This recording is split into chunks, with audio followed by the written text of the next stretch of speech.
Hello guys! Welcome! Collective reading po tayo ngayon. So, tingnan natin kung kaninong energy to. Be open-minded po. Hindi po halos lahat maka-resonate. And thank you nga po pala sa mga nagsusubscribe. Maraming pong salamat. Ayan, start na tayo. Kaninong energy to? Kanina yung mapipick up nating energy. Give me the message. Kanina po yung mapipick up nating energy.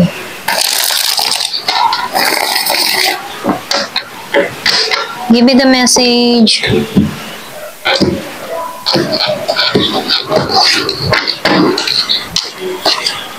Oh, merong Emperor. Meron din dito na 8 of Swords reverse. Meron ditong 3 of Cups. Ace of Cups reverse. Meron ditong 6 of Swords reverse and King of Swords reverse. Okay. So, malakas ang air sign, Gemini, Aquarius, and Libra. Yung iba sa inyo, meron kang kadiling na Aries, so pwedeng ikaw to, okay? Meron din ako nakikita ditong Scorpio, Cancer, and Pisces. So, nakikita ko dito yung wrong timing, Alam mo yung tipo na handa ka or pwede rin sabihin, meron ditong tao na handa na dito, pero hindi pa ito yung timing, okay? Yung right timing. Kumbaga, nakikita ko dito, handa siya, pero meron siyang na-encounter dito na hindi pa handa sa kanya. Ganon, Ito rin na-feel ko.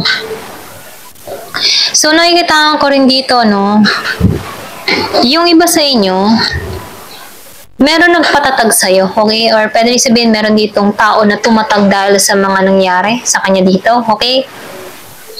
So, nakikita ko dito yung pagiging, matatag, may authority, malakas ang loob, o pwede rin sabing independent na tao. Okay? Meron ako nakikita ganun dito. Meron ditong tao na sobrang independent, kumbaga matatag siya, nalampasan niya yung mga pagsubok niya sa buhay. Okay? Kumbaga nakikita ko dito na naranasan nito yung mga kabiguan, pero nafe-feel ko dito na nakaahon tong tao na to. Okay? Kumbaga nakikita ko dito na yung paglaya niya sa sitwasyon, okay? Especially kay Aries, Kung meron kang mga pinagdaanan sa buhay, nakita mo kumbaga nakita mo yung sarili mo sa paglaya sa sitwasyon, okay? Kumbaga nakikita ko dito yung katatagan mo, matatag kang tao, okay? So, nakikita ko dito na hindi ka basta-basta madadaya, ganun, okay? So, nakikita ko rin dito, meron pinanganak nun 3 and 4. So, nafe-feel ko dito na ikaw, alam mo, kaya mong i-handle yung sitwasyon mo. Kaya mong i-balance, Once na dumarating ka sa mga problema, kaya mong pagtuunan yung negatibo para gawing positibo. Alam mo yung tipong ganun, Kaya mo yung sarili mo. So, nakikita ko dito, meron kang willpower na gawin yung mga bagay na gusto mo, okay? So, nafe-feel ko dito yung kapahingahan mo, okay? Yung iba sa inyo, pwede nagme-meditate ka or pwede rin sabihin na kasama to sa routine mo, okay? Yung bang tipo na hindi ka basta-basta nadiga, hindi ka basta-basta nagdidesisyon, meron kang mga vision, okay? Meron kang mga iniisip, okay? Kumbaga nakikita ko dito, bago ka mag-respond sa mensahe ng iba sa'yo, okay? Pinag-iisipan mo munang maigi kung ano yung bibitawan mong salita dito. Ganun, Maging sa karelasyon or maging sa mga taong nakakausap mo or kung meron tong i-deal sa yung oportunidad, pinag-aaralan mo muna bago ka mag-decide, okay? Ganito kita makita, So, nakita ko dito na ikaw, nagiging kang malaya sa sitwasyon. Hindi mo na hinahayaan yung sarili mo na makulong sa isang sitwasyon, okay? Matalino ka dito. Alam mo kung paano magpasya, alam mo kung paano kumilos, okay? Hindi ka tipo ng isang tao na hindi mo muna pinag-iisipan bago ka kikilos. Hindi ka ganun, Kumbaga, bago ka kumilos, iniisip mo muna yung resulta, okay? Yung consequence na gagawin, okay? So, ito rin nakikita ako, no, magaling ka sa ganun, or pwede rin sabihin born to leader ka, ganyan, or pwede rin sabihin na kaya ka ganito mag-isip, ano, kasi nakikita ko dito, pwede may negosyo ka, or pwede rin sabihin na matatag ka, or pwede rin meron kang katayuan, or magandang katayuan sa lipunan, ano, kung bakit ganun ka mag-isip, okay? Alam mo yung diskarte, ganyan, okay? Meron ako nakikita ditong ganun, kaya kung bakit nagigitong matagumpay, nagiging siyang successful sa kanyang buhay, okay? So, nakikita ko dito yung mga desisyon niya sa buhay, hindi siya nagkamali dito. Ganon, okay? So, nakikita ko rin dito, no? Meron dito na Scorpio, Constraint, Pisces. So, nafe-feel ko dito, meron ditong tao na gusto kang makausap, gusto makipagkasundo sa'yo, pwedeng gusto nito makipagbate, makipag-ayos, kung meron kang nakaalitan, okay, merong conflict na nangyari sa inyong dalawa. Pero nakikita ko dito, isa sa inyo, no, kung sa'yo may atraso, itong tao na to, no, pwedeng pareho kayo ng zodiac sign, yung iba sa inyo, no, nafe-feel ko dito na itong tao nito, gusto nitong kumbinsihin ka, gusto nito makipag-collaborate sa'yo, gusto nito makipagkasundo, ganyan, ano. Gusto nitong ibalik yung dating kayo, ganon. Pero nakikita ko dito, isa sa inyo, or pwede rin ikaw, ano, ayaw mo na. Wala ka ng i-offer dito, ganun. Hindi ka na nag-offer dito ng cups mo. Kumbaga, hindi ka available, wala kang oras dito para sa gusto mangyari ng tao nito. Kung ito may atraso sa'yo, no, nakikita ko dito, wala kang time para bigyan to ng oras o panahon, wala kang time para rito, okay, sa gusto niya mangyari, okay. Kumbaga, sinarhan mo na yung chapter para rito, ayaw mong ibigay yung panahon, ayaw mong sayangin yung oras mo, ganun, ano. Ito lang na-feel ko, kasi maybe kaya ka ganito dahil sa mga pinagdaanan mo sa tao na to. Dahil sa mga ginawa niya sa'yo, kung bakit nagiging ganun, ano, nagiging ganun yung mindset mo para sa tao na to. Pero nakikita ko dito, meron ditong gustong makipagkasundo, makipagbati sa'yo, okay? Pero yung iba sa inyo, di halos lahat, ano, ayaw na, okay? Ayaw mo nang sayangin yung oras mo. Kumbaga, final, end na, ganun. So, get clear. Kasi nakikita ko dito, kaya ka ganito, no? Kaya ayaw mo na. Kasi malinaw na sa'yo lahat, okay? Malinaw na sa'yo lahat ng mga nangyari o sitwasyon. Kung ano man nangyari sa inyo, no? Kung bakit ayaw mo magbigay ng oras dito. Kumbaga, may hinanakit ka, may tampo ka, or may sama ka ng loob dito. Dahil malinaw na para sa'yo ang lahat. Pwedeng alam mo na kung saan mo ilulugar ang sarili mo. Alam mo na kung saan ang palalagyan mo. Or pwedeng sabing malinaw na para sa iyo ang lahat, okay? So, nafe-feel ko dito merong 41. May pinanganak ng 3. So, nakikita ko dito, kaya nagiging malinaw na sa iyo ang lahat, ano. Kung makikita mo dito, meron ditong tao. Nag-iintay siya ng response mo, pero ikaw, nakatuon ka sa mas priority mo, nakatuon ka sa makabuluhang bagay, nakatuon ka sa mga prioridad mo sa buhay, mga ganun, ano. So, nakikita ko dito may mensahe or message, pwedeng nag-message to sa'yo, okay, pero ikaw, mas meron kang mga pinagtutuunan ng pansin, mas meron kang inuunang mas priority kaysa sa dito. Itong tao na to, gusto nitong makipagkasundo, makipag-collaborate sa'yo, pero ayaw mong sayangin yung oras mo kasi mas importante dito yung edukasyon mo, mas importante dito yung mga pinag-aaralan mo, mas importante dito yung mga priority mo sa buhay. Kumbaga, binigyan mo na to ng oras, kaya hanggang doon na lang yung kaya mong ibigay na oras dito. Ganun yung energy mo, no? So, ito rin na-feel ko. Yung iba sa inyo, ganun. Hindi mo to pinagtutuunan ng pansin, nakatuon ka sa sarili mong paglago, okay? Kumbaga, meron kang mga inaaral, nagpo-focus ka dito, ayaw mong madistorbo. Ganun, ano? Ito rin na-feel ko. So, King of Swords and Six of Swords reverse, ano, pareho silang naka-reverse, ano. So, na-feel ko dito, yung iba sa inyo, nakikitaan ko dito na meron ka ditong tao na Gemini, Aquarius, and Libra na walang lakas na humarap sa'yo, okay? Wala siyang lakas humarap sa'yo kasi nakikitaan ka na to ng tao na to na nakakausad na. Nakikitaan ka ng tao nito na nakaka-recover na. Nakikitaan ka ng tao nito na naka-moving on ka na, okay? So, itong tao na to, nakikitaan ko ito na walang transformation na nangyayari dito sa tao na to. Walang pagbabago na nangyayari sa tao na to, okay? Pwede yung iba sa inyo 4 years na wala kayong usap, wala kayong contact ng tao nito, okay? Ito lang nakikita ko. Yung iba naman sa inyo, 1 year, okay? Pero ganun pa man, meron kayong anak nito or pwede sabihin meron kayong bunga na nangyari sa inyong dalawa, okay? Na kung saan meron ditong tumalikod sa responsibilidad sa'yo.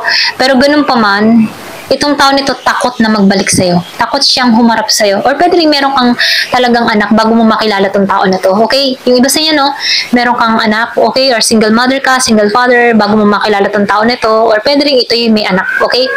Pero ganun pa man, nakikitaan ko dito na itong tao na ito, wala siyang lakas na humarap sa'yo, wala siyang lakas na tagpuin ka dito, okay? Walang transformation na nangyayari dito. Kumbaga sarado yung kaisipan niya, okay? Hindi niya alam kung saan siya mag-uumpisa para tumungo sa'yo. Kasi nakikita ko dito, naka-moving on ka na. Nakaraos ka na, okay? Kumbaga iba ng direction na yung tinatahak mo. Ayan, ito lang na-feel ko sa'yo, no?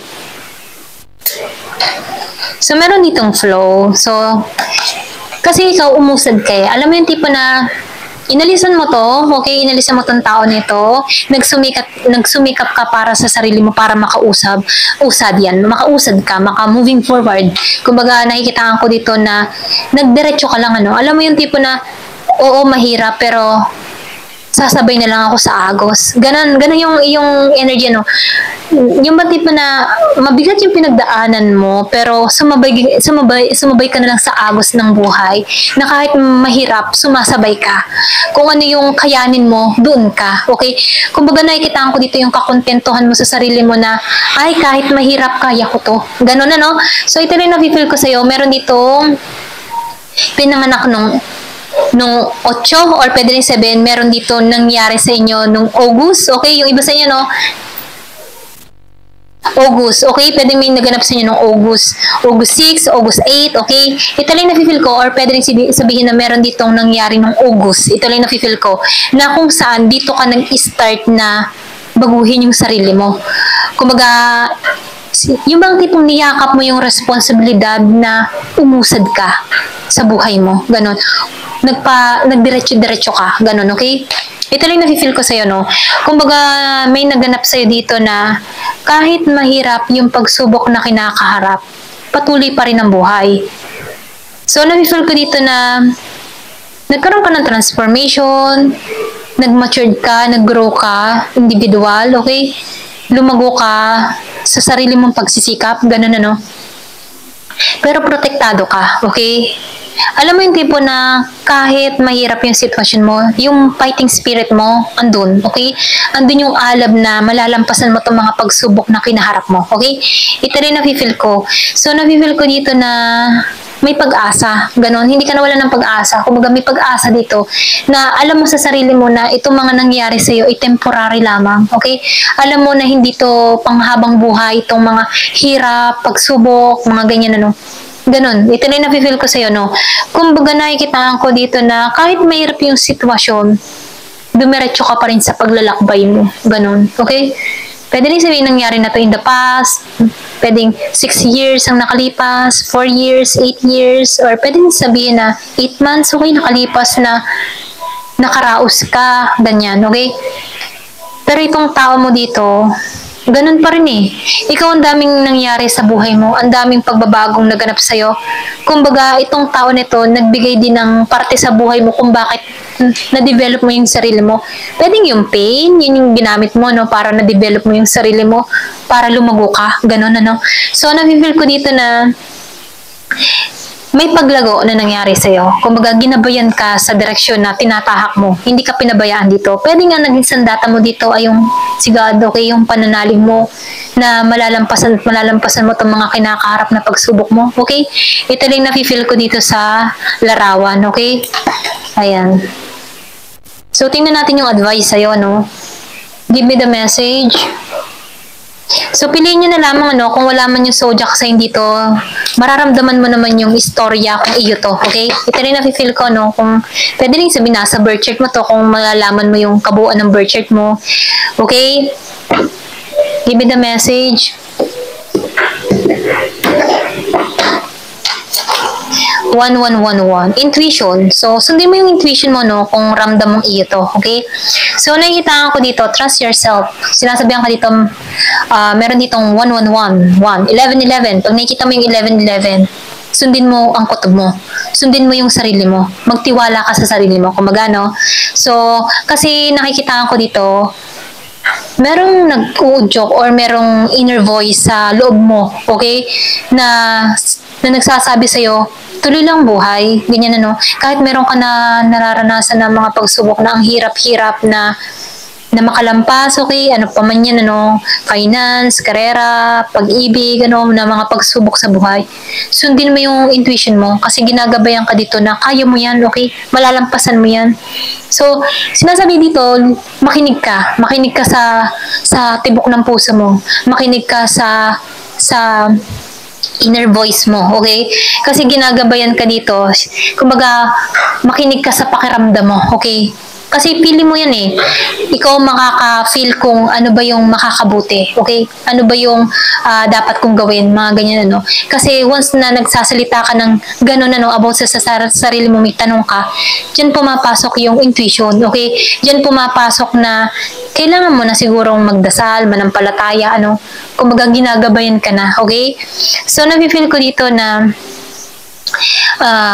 nakikita ko dito na once na meron kang mga tanong sa kaisipan mo na hindi mo kayang ma-share sa iba, okay, sa ibang tao, kasi minsan kahit yung pinag-sharean mo, mali din yung advice or mali din yung mga nasasabi sa atin, mas may naman no, na kapag ang bigat-bigat na ng mga problemang tinatahak mo, magdasal ka. Kasi once na nagdadasal ka, iluha mo, iiyak mo, mamaya makakahanap ka ng kasagutan, mamaya relax ka na. Kasi nafe-feel ko dito, ginagabayan ka eh. Okay, ginagabayan ka sa mga direksyon na tatahakin mo. Okay, trust your path. Kumbaga nakalagay dito, no, trust your path. So nakikita ko rin dito na i-allow mo lang yung pakiramdam mo. Okay, kapag merong ang red flag kasi, yan yung parang may mga tanong ka na eh. Okay, parang halimbawa, yung isang tao na yun, magbabalik sa buhay mo. Tapos merong kang tanong na, baka maulit to, ganyan, red flag yun, okay? Kasi hindi ka buo yung puso mo na tanggapin tong tao na to, may pag-aalinlangan ka.